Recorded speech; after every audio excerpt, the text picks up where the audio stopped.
Brand new reporting that's broken in the last 5 minutes in the Washington Post. NBC News has not yet corroborated any of this, but Washington Post has some incredibly detailed accounting in this story, Caddy, about what this witness, who again they describe as a, quote, Trump employee, has told federal agents. Let me read a little bit more of this to you, Caddy.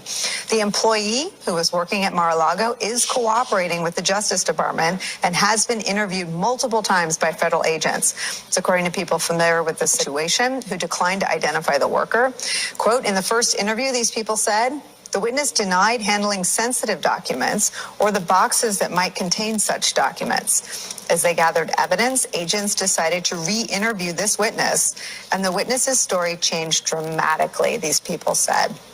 In the second interview, the witness described moving boxes at Trump's request. Quote, the witness is now considered a key part of the Mar-a-Lago investigation, offering details about the former president's alleged actions and instructions to subordinates that could have been an attempt to thwart federal officials' demands to the return of classified government documents. I mean, Caddy, it sounds like what is public-facing, which has to only represent the tip of the iceberg of the evidence that's been marshaled on the criminality, on the mishandling of national defense information, and the obstruction of justice side, is pretty open and shut and compelling and overwhelming.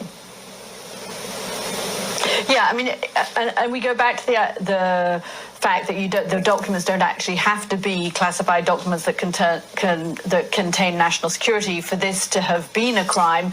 I mean, again, it would be, but on that point, it's interesting that the employee's story changed between the first interview and the second interview.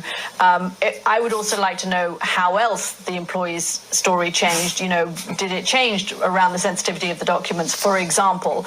And why did did the employee come forward and therefore was interviewed straight away and then for some reason changed their story? I mean, all of this has a lot. I'm hearing it just as you're reading it to me, but it prompts a lot more questions, but it's certainly really interesting context in the terms of what the FBI has and therefore, you know, what the Justice Department has as well.